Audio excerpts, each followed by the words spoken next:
நாங்கள் திமுக இருக்கிற இடத்தில் மதவாதம் ஒருபோதும் தலை தூக்காது. கடைசியில் இன்னைக்கு வரைக்கும் சொல்லி காட்டினா, நான் நேற்று ஒரு டிபேட்டில் சொல்லி காட்டேன். அதை மாதிரி இவருடைய ஃபியூச்சரை மட்டும் சொல்லுங்க முடியும். இப்போ இந்த மாதிரி என்டிஏ கூட சேர்ந்து சேர்ற மாதிரி தகவல் வந்த உடனேயே அவருக்கான ஃபியூச்சர் இறங்கிருச்சு. அவர் முக்கியம் ரெண்டே கேளுங்க. ஆமா, மேல யார் இருக்கா? பெரியார். இந்த பக்கம் அம்பேத்கர். ஆமா. இந்த பக்கம் அஞ்சலை. ஓகே. அந்த பக்கம் வேலு நாச்சியார். ஆமா. அப்போ குழியை தோண்டி போச்சு. என்னையா நீ கொள்கை எதிரி, என்ன அரசியல் எதிரின்னு சொன்னா, அரசியல் எதிரி திமுக தீய சக்தி, கொள்கை உனக்கு இல்லையா? இவ்வளவு சொல்றீங்கல்ல. சினிமா எதிர்காலம் முடிஞ்சு போச்சு, அரசியல் எதிர்காலம் இதுவரைக்கும் அவரு என்ன ஆணியை புடுங்கிருக்கிறாரு? ஒண்ணு புடுங்கல. அது பரவாயில்ல. ஆமா, ஆணியை புடுங்குறாரோ புடுங்கலையோ, சொன்ன வார்த்தை முதல்ல ஸ்கிப் ஆயிட்டல. இப்ப நான் என்ன சொல்றேன், விஜய் அரசியல்ல செல்லா காசு என்டிஏ கூட்டணி வச்சு, இதுக்கு அவர் அழுத்தம் தான் காரணம். ஜனநாயகம் படம் ஒண்ணு, சிபிஐ வழக்கு. ஜனநாயக படம் பேருக்கு தான், ஆனா அவருக்கு மேல இருக்கிற பிரச்சனைகள் நிறைய இருக்கு.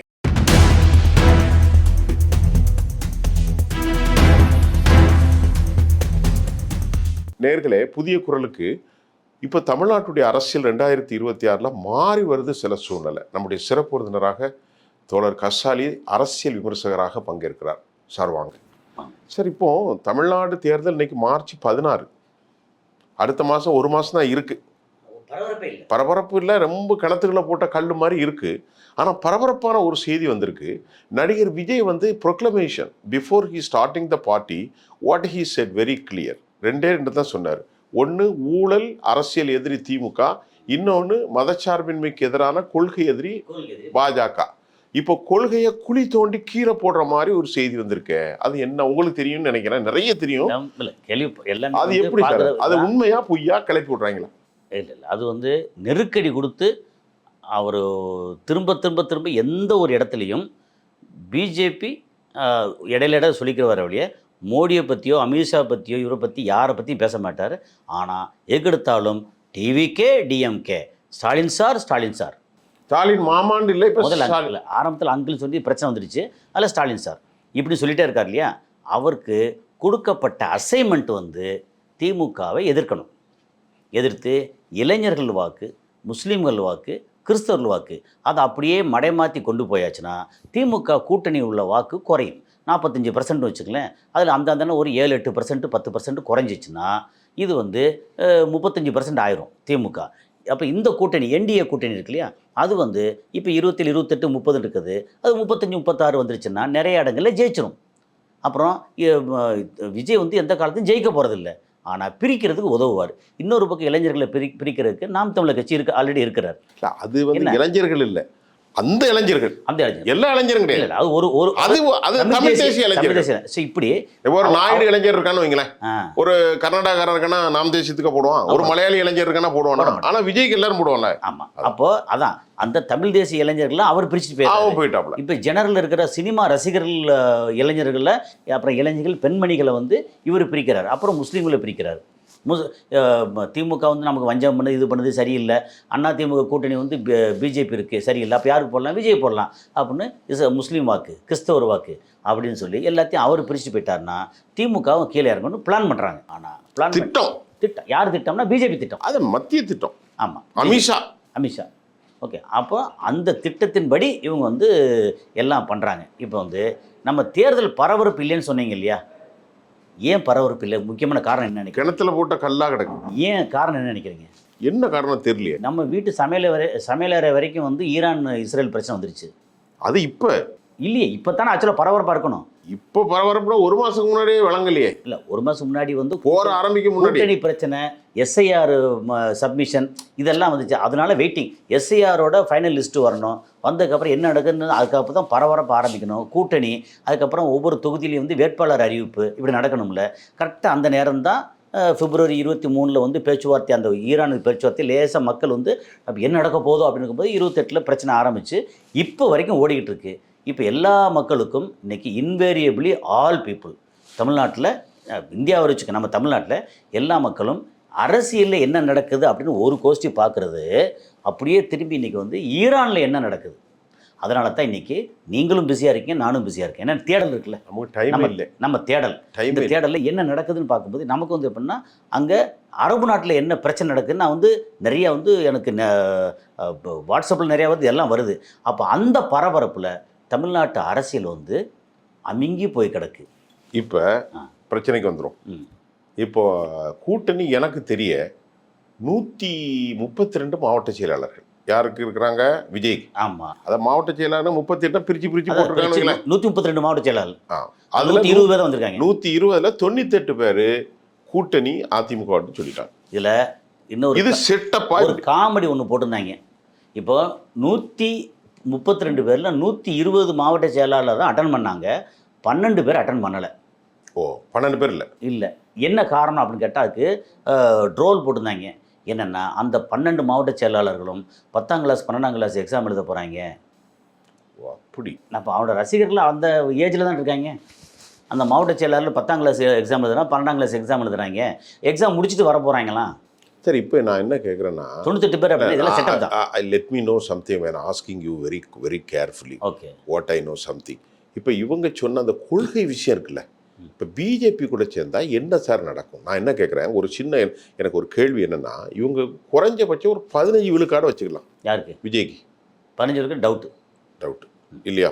சரி சரி, ஒரு 10-12 வச்சுக்கலாம். 10ங்கிறது சாதாரண 10 குறைஞ்சி வச்சுக்கோங்களேன். ஓகே, 10 வைக்கும்போது பிஜேபிக்கு ஒரு 5 வைங்க குறைஞ்சபட்சம்.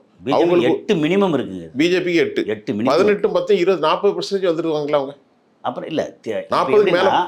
அப்போ டிஎம்கேக்கு பெரிய சிக்கல் வரும்ல. இல்லை, என்ன ஒரே ஒரு விஷயம்னா, இப்போ விஜயோட அந்த ஒரு 10% இருக்குல்ல, அது பிஜேபி அங்கே ஒன்றா சேரும்போது ஒரே ஆட்கள் அங்கேயே இருப்பாங்கல்ல, அந்த கணக்கு மொத்தம் மெர்ஜ் ஆகும். நீங்கள் தனித்தனியாக கூட்டும் போது 100% பதிலாக 120% வந்துடும்.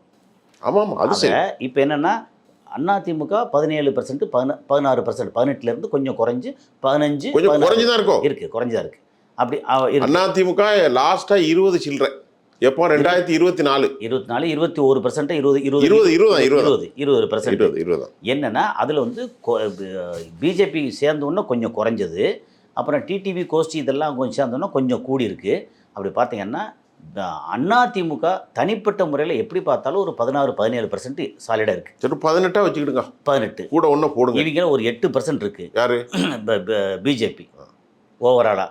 அந்த பிஜேபியும் அதிமுகவும் அந்த 18% இருக்குல்ல, அதுக்குள்ளே 2% 3% இவங்களும் அவங்களும் மாற்றி முன்னப்பின்னு இருக்கும். அப்படி இருக்கும். ஆமாம், அப்படி பார்த்தீங்கன்னா இப்போ 18 டோட்டலாக 2 சேர்த்து 26, 25, 26 2 சேர்த்து ப்ளஸ் விஜய் வந்து ஒரு 10% வச்சுக்கலேன். அது 10% தனிப்பட்ட திமுக ஓட்டை வாங்கலை, அதிமுக இருந்தால் எடுத்துகிட்டு போகிறது. எல்லாத்துலயும் எடுத்துருப்பாரு. ஆமா, திமுக ஓட்டையும் எடுத்துருப்பாரு, அதிமுக ஓட்டையும் எடுத்துருப்பாரு. அப்படி இருக்கும்போது திமுக அதிமுக ஓட்டு இங்கே தானே வரும். அப்படியே திமுக அதிமுக இவரோட ஓட்டு எடுத்தாச்சுன்னா ஒரு 25, 10, 35 மொத்தத்துக்கு. அப்புறம் பாட்டாளி மக்கள் கட்சி எப்படி பார்த்தாலும் 2-3% வந்துடுவாங்க. 3 போடுங்க. ஆமாம், அப்படின்னா 37, 38% வந்து மற்ற எல்லாம் சேர்த்து 2 என்ன 40%. இந்த 40%ல் வந்து இவங்க ஒன்று சேர்ந்ததுக்கு அப்புறம் ஓகே, பிஜேபியை வெறுக்கிற ஆட்கள் அதிமுகலேருந்து வெளியே போவாங்கல்ல. அப்புறம் விஜய் நேசித்து 10% இருக்குல்ல, அதில் இந்த என்டிஏ கூட்டணியில் சேர்ந்த உடனே கொள்கைமில்ல ஒன்றுமில்ல கரெக்டாக 3-4% கீழே இறங்கிடும். மைனாரிட்டி ஓட்டு கண்டிப்பாக போயிடும். டோட்டலாக கிறிஸ்தவ மைனாரிட்டி இருக்கு வாய்ப்பாக இருந்துப்பாங்க. தலித்து, முஸ்லீமு, கிறிஸ்துவ மைனாரிட்டியில் அந்த நீங்கள் சொல்கிற அந்த பெர்னாண்டஸ் அந்த இதை தவிர மற்ற எல்லாம் வெளியே போயிடுவாங்க. கண்டிப்பாக போயிடுவான். 10 பெர்னாண்டஸும் போயிடுவான். அப்படி போச்சுன்னா 10% சாலிடு ஓட்டு இருக்குல்ல, அது வந்து விஜய்க்கு வந்து ஒரு 5%, 6% ஆயிரும். அப்போ 40%லேருந்து விஜய்க்கு குறவு. விஜய்க்கு வந்து 15ன்னு வைங்களேன். 15 வச்சா இல்லை மேக்சிமம் வச்சாலும் 10 ஆயிடும். 10 இல்லை, 10லேருந்து இன்னும் குறையும். 10னா நீங்கள் சொன்ன மாதிரி 6 ஆகும். சரி, இதை விட்டுருங்க. இப்படி ஆச்சுன்னா 35% மொத்தத்துக்கு இழுத்து பிடிச்சி வந்தாலும் 35% வரும். கரெக்டாக தான் சொல்கிறீங்களா? இவ்வளோதான் வரும். அப்புறம் இதில் ப்ளஸ் நீங்கள் போட்டிங்க அமமுக பாமகலாம் போட்டிங்க. இல்லை, அதெல்லாம் சேர்த்ததுக்கு அப்புறம் தான். அவ்வளோதானோ? இப்போ டிடிவிக்கு வந்து வாய்ஸ் குறைஞ்சி போச்சு. இப்போ டிடிவிக்கு 1 இல்லை 0. அதில் என்னென்னா சவுத்தில் வந்து கொஞ்சம் தேவர்கள் இருக்காங்க இல்லையா சார். ஒன்று சொல்கிறேன் சார், சசிகலாங்கிற மேடத்தை வச்சு தான் எல்லாரும். ஆமாம், டிடிவியே ஓபிஎஸ் எல்லாருமே. ஆமாம், ஓபிஎஸ் முதலமைச்சராக வந்துட்டாரு, அவர் தனியாக போயிட்டாரு, அவரை பற்றி பேசக்கூடாது. அவர் தான் திமுகவுக்கு சேர்ந்துட்டார். ஆமாம், தென்மண்டல ஐஜி மாதிரி அவரை போட்டாங்க டிஎம்கே. மறவர் சமூக ஓட்டு 98% அதிமுகவில் இருக்கு. இப்போ மறவர் சமூகம் பயங்கர வெறுப்புல இருக்கான். நம்மளை வச்சு இந்த அளவுக்கு கேவலப்படுத்தி வெளியேற்றிட்டான். அதனால நீ மட்டும் ஒரு பிதாமகனாக இருந்து எங்களுக்கு வேலை செய்யணும். அழகா காயை நகட்டி அவருக்கு ஒரு 2000 கோடி ரூபா மாட்டிருந்துச்சு. எதுல? இந்த பாஷ்யம் கன்ஸ்ட்ரக்ஷன். அதையும் ரிலீஸ் பண்ணி காலத்துக்கும் தென்மண்டல ஐயா நீங்க தான் இருக்கணும் ஐயா, சிரித்த முகத்தோடு இருக்குன்னு திமுக கொடியை போட்டு விட்டாங்க. அவரை பத்தி டசன் கேர். இப்ப நான் கேட்கறது, இப்ப நீங்க சொன்ன கால்குலேஷன்லாம் வச்சிடும், அதை நம்ம இன்னொரு முறை பிரீஃபா பேசுவோம். விஜயனுடைய எதிர்காலம் எப்படி? நான் கேட்டது ஆரம்பத்தில் என்ன சொன்னேன்? கொள்கையை குழி தோண்டி புதைக்கிறார். அவர் முக்கியம் ரெண்டே கேளுங்க. மேல யார் இருக்கா? பெரியார். இந்த பக்கம் அம்பேத்கர், இந்த பக்கம் அஞ்சலை, அந்த பக்கம் வேலு நாச்சியார். அப்போ குழியை தோண்டி போச்சு. என்னையா நீ கொள்கை எதிரி, என்ன அரசியல் எதிரின்னு சொன்னா, அரசியல் எதிரி திமுக தீய சக்தி, கொள்கை உனக்கு இல்லையா? இவ்வளவு சொல்றீங்கல்ல. பெரியாரை ஒருத்தர் கேவலப்படுத்துறாரு. இவர் அவரோட கொடியில, அவர் கொள்கையில பெரியாரை முக்கியமா வச்சிருக்கிறார். ஒரு வார்த்தை வாயை திறந்து பேசல. அப்ப வெறும் போட்டால வெறும் பேருக்கு தான் பெரியார்.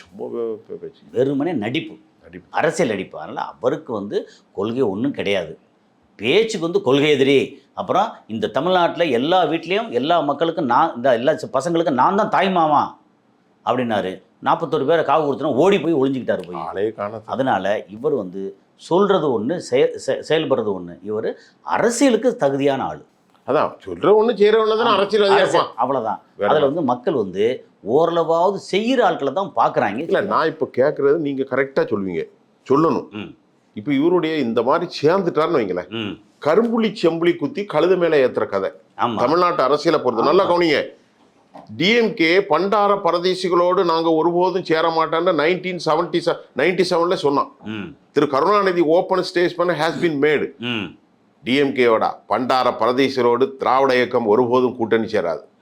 ஒரு வருஷத்துல நல்லவர் வாஜ்பாய், நாங்கள் திமுக இருக்கிற இடத்தில் மதவாதம் ஒருபோதும் தலை தூக்காது. கடைசியில் இன்னைக்கு வரைக்கும் சொல்லி காட்டினா, நான் நேற்று ஒரு டிபேட்ல சொல்லி காட்டேன். அத மாதிரி இவருடைய ஃபியூச்சரை மட்டும் சொல்லுங்க முடியும். இப்போ இந்த மாதிரி என்டிஏ கூட சேர்ந்துட்டாரு, சேர்ற மாதிரி தகவல் வந்த உடனேயே அவருக்கான ஃபியூச்சர் இறங்கிருச்சு. அவருக்கு சினிமாலையும் எதிர்காலம் இல்லை. இதுக்கப்புறம் அவர் சூப்பர் ஸ்டார் நடிக்க முடியாது. ஏன்னா காலம் கடந்து அந்த கேப் காலம் கடந்து போயிடுச்சு. ஜனநாயகனே இன்னும் ரிலீஸ் பண்ண முடியல. ரிலீஸ் பண்ணாலும் பெருசாக போகுமான்னு தெரியாது. ஓகே, அதனால் அவருக்கு அரசியல் எதிர்காலம் முடிஞ்சு போச்சு. ஓகே, யார் சினிமா எதிர்காலம் முடிஞ்சு போச்சு. அரசியல் எதிர்காலம் இது வரைக்கும் அவர் என்ன ஆணியை பிடுங்கிருக்கிறாரு? ஒன்றும் பிடுங்கல. அது பரவாயில்ல. ஆமாம், ஆணியை பிடுங்குறாரோ பிடுங்கலையோ, சொன்ன வார்த்தை முதல்ல ஸ்கிப் ஆயிட்டல. இப்போ நான் என்ன சொல்கிறேன், எனக்கு 40 வருஷம் எக்ஸ்பீரியன்ஸ் இருக்கு.